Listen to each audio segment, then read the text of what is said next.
লন্ডনের সোনার বাজারে আসতে যাচ্ছে বড় ধরনের পরিবর্তন।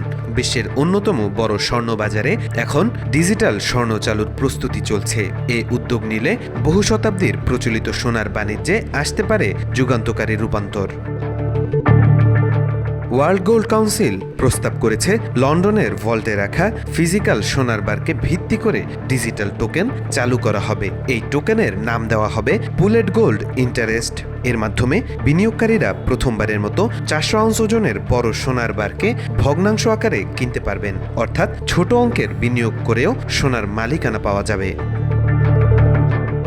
ডাব্লিউজিসির বাজার কাঠামো ও উদ্ভাবন বিভাগের প্রধান মাইক ওসুইন জানিয়েছেন, এই ডিজিটাল স্বর্ণ শুধু বিনিয়োগের জন্য নয়, বরং জামানত হিসেবেও ব্যবহার করা যাবে।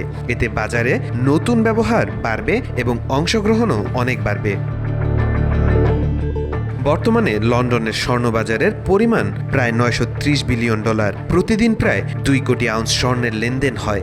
এতদিন বাজার দুটি পদ্ধতিতে চালিত হতো, অ্যালোকেটেড গোল্ড ও আনঅ্যালোকেটেড গোল্ড। অ্যালোকেটেড গোল্ডে নির্দিষ্ট সোনার বার বা কয়েনের সরাসরি মালিকানা থাকে এবং আনঅ্যালোকেটেড গোল্ডে নির্দিষ্ট বারের মালিকানা নেই, কেবল দাবির ভিত্তিতে সোনা কেনাবেচা হয়। কিন্তু আনঅ্যালোকেটেড পদ্ধতিতে ঝুঁকি হলো যে প্রতিষ্ঠানের কাছে সোনা রাখা হয় সেটি দেউলিয়া হলে বিনিয়োগকারীর দাবি ঝুঁকির মুখে পড়ে।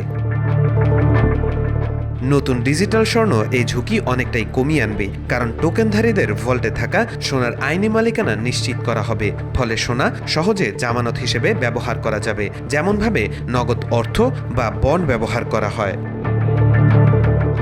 তবে সবাই এই পদক্ষেপকে স্বাগত জানাচ্ছে না।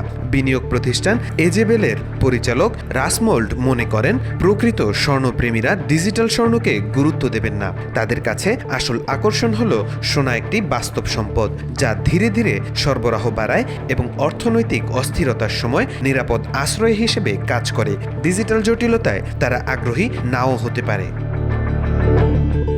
বিশ্লেষকদের মতে প্রযুক্তির এই সংযোজন ভবিষ্যতের স্বর্ণবাজারকে আরও স্বচ্ছ, সহজ ও বহুমাত্রিক করে তুলবে। প্রথম ধাপে লন্ডন কেন্দ্রিক হলেও এই উদ্যোগ একসময় যুক্তরাষ্ট্রসহ বিশ্বের অন্যান্য বাজারেও ছড়িয়ে পড়তে পারে। তাওফিকুল ইসলাম, আজকাল।